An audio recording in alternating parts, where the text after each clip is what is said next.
The new horror film Bring Her Back isn't just a movie, it's a rabbit hole. And at the bottom of its deeply disturbing mystery that ties together demonic rituals, cursed VHS tapes, and the idea of a dark corner of the internet like the website blackangeltapes.net. This isn't just another story about grief, it's a new nightmare from Danny and Michael Philippou, the Australian twin brothers who made us all terrified by an unbound hand in Talk to Me. With Bring Her Back, they aren't just giving us another horror movie. They're building a universe that feels like it could bleed right off the screen and into our world. Today we're going to pull on that thread and uncover the terrifying lore hidden inside. We'll do a full chronological breakdown of the film's gut-wrenching plot, explain the horrifying ending, and then explore the cult's mythology, including the viral marketing that had everybody talking. This is your one and only spoiler warning. If you haven't seen Bring Her Back yet, turn back now because we're about to go into the deep end. And before we get started, if you're the kind of person who loves to pick apart horror movies and find every hidden secret, do me a favour and hit that subscribe button and turn on notifications. You really won't want to miss what we have coming up next. Bring Her Back kicks off with something the Philippou brothers do best: raw, unfiltered tragedy. We meet 17-year-old Andy and his younger, partially sighted stepsister Piper. Their bond is the heart of the film right away. A fragile bit of stability in a world that's about to fall apart. And that collapse happens fast when they find her father's body in the shower after a freak accident. Laura is an eccentric former counsellor, also dealing with her own grief after the recent drowning of her daughter Kathy. From the moment they arrive, something feels deeply wrong. Laura's home is isolated, and she's already fostering another child, a silent, creepy boy named Oliver, who she often keeps locked in his room. The red flags just keep piling up. Laura seems obsessed with Piper, who, just like her own dead daughter, is visually impaired. At the same time, she has this clear dislike for the protective Andy. She uses her therapy background not to help, but to manipulate, chipping away at Andy's sanity and trying to drive a wedge between him and his sister. This isn't a family drama with some spooky scenes. It's a slow burn psychological horror where the monster is supposed to be the caregiver. The supernatural starts creeping in with the introduction of the VHS tapes. Laura is obsessed with this grainy Russian language tape showing grotesque occult ritual. We get these disturbing quick flashes of cannibalism, strangulation, and a bizarre violent kind of regurgitation. At the same time, we see Laura doing her own strange things. She paints a huge white magic circle around her entire property, a line that makes Oliver writhe in pain if he tries to cross it. What she's doing becomes chillingly clear. Laura isn't just grieving, she has a plan. She believes she can bring her dead daughter back to life, and she thinks Piper is the perfect vessel. The film then lays out the mechanics of this twisted ritual. It's a three-body problem from hell. First, you need the corpse of the person you want to resurrect, and Laura has Kathy's body in a freezer. Second, you need your new host body, someone who has died in the exact same way as the original person. This is Laura's plan for Piper, to drown her in the same pool where Kathy died.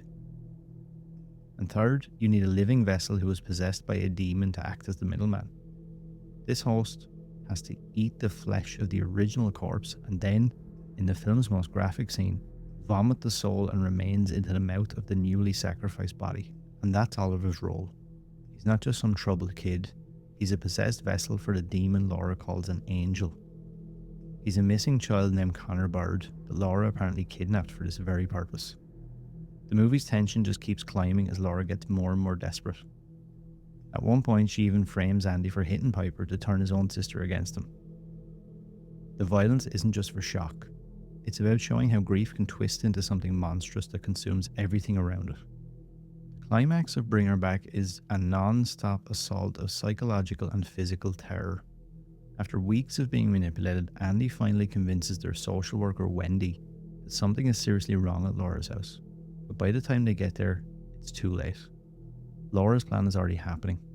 She attacks Wendy and Andy, her caring mother facade completely gone, revealing the monster that she has now become. She has one goal: finish the ritual. She drags a terrified Piper into the backyard pool, ready to kill her just like Kathy died. Oliver, his stomach grotesquely swollen from eating parts of Kathy's frozen corpse, is standing by, ready to do his part. It's a horrifying scene, the final step in Laura's madness. But right as she's about to drown Piper, something totally unexpected happens. The possessed Oliver, or maybe the spirit of Kathy speaking through him, calls out, "Mom." That single word, the one thing Laura said she'd give anything to hear again, makes her freeze. In a tiny moment of hesitation, it's enough to break the ritual's momentum. In that split second, Piper escapes. The ritual is broken, the psychic hold over Oliver seems to shatter, and he, now revealed as the missing boy Connor, stumbles across the magic circle around the property. He convulses in pain, but he's finally free from Laura's control. The ending is bleak and doesn't give any easy answers. Andy is dead. Piper seems to be physically safe, but obviously traumatized beyond belief. The final shots leave us with a chilling horror of what almost happened and the deep psychological scars that will be left on the survivors. The movie never says what happened to the demon Tari or Kathy's soul.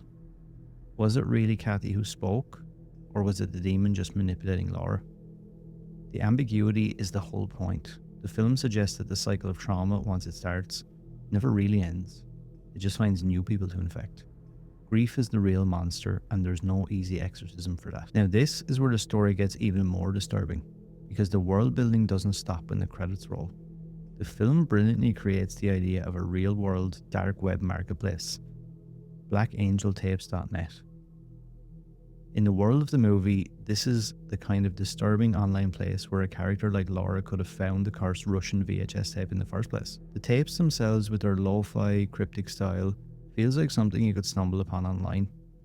The so-called lost tapes mentioned in the lore show other rituals and expand the cult's mythology beyond what we see in the film. These imagined clips are nightmarish, filled with static, distorted audio, and glimpses of terrible acts making you feel like you've seen something you were never supposed to. The world building here goes even deeper by suggesting the kinds of things you could find on a site like this.